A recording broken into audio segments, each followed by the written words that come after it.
میں جنت میں جا کر کیا کروں گی؟ میں حضرت یوسف علیہ السلام کے پاس جا کر کچھ پوچھوں گی نہیں،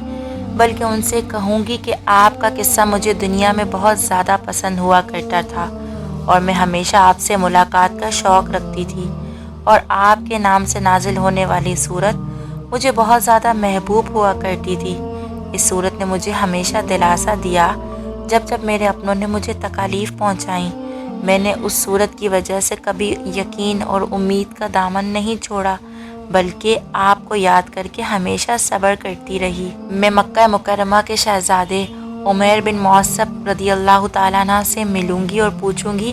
کہ کیسے ایک شاہانہ زندگی، کیسے محبت رسول صلی اللہ تعالیٰ علیہ وسلم میں ترک کرتی، اور اپنوں سے ملی اذیت کے باوجود کیسے صبر کر کے ہجرت کر لی۔ میں جنت میں عشرہ مبشرہ سے ملوں گی اور پوچھوں گی کہ جب تمہیں جنت کی بشارت دی گئی تو پھر تمہاری نیند کا کیا ہوا۔ میں سیدنا ہاجرہ سے ملوں گی اور پوچھوں گی کہ کسی محافظ کے بغیر، کسی اپنے کے بغیر ایک صحرا میں رکنے کی ہمت کہاں سے پیدا کر لی تھی۔ میں پھر سیدنا بلال حبشی رضی اللہ تعالیٰ عنہ کے پاس جاؤں گی اور ان سے گزارش کروں گی کہ ایک بار صحیح مگر مجھے دور نبوت کی اذان سنا دیں۔ میں سیدنا حضرت ابو بکر صدیق رضی اللہ تعالیٰ عنہ کے پاس جاؤں گی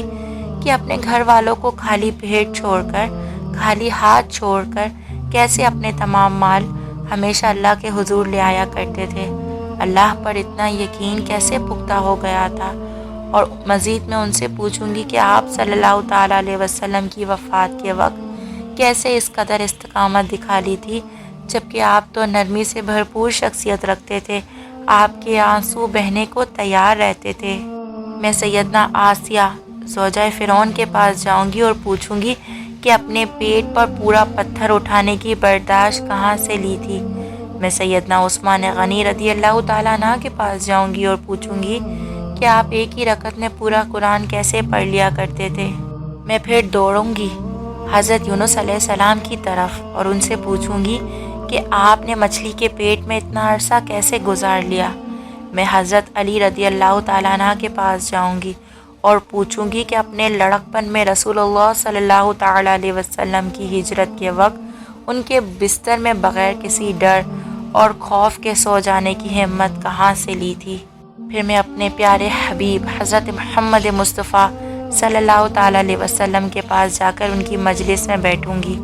ان سے ڈھیر ساری باتیں کروں گی، انہیں بتاؤں گی کہ ہم ان کے ایک دیدار کے لیے کیسے تڑپتے رہے، اور پھر میں ان سے درخواست کروں گی کہ میرے پیارے رسول مجھے اپنی قربانیوں کے بارے میں بتائیں، مجھے اپنی جد و جہد کا کوئی قصہ سنائیں، مجھے بتائیں جو آپ کے ساتھ گزریں، مجھے بتائیں کہ آپ اس قدر مشکل حالات میں دین کیسے پھیلاتے رہے۔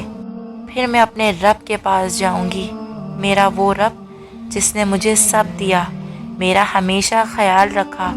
ہر آزمائش، مصیبت اور مشکل سے نکالا، میرا وہ رب جس نے مجھے لاڈ سے رکھا اور پھر لاڈ سے جنت میں داخل کیا، اور مجھے نہیں معلوم کہ جانے میں اپنے اللہ کے سامنے کچھ بول بھی سکوں گی یا پھر صرف خاموشی سے انہیں دیکھتی رہوں گی۔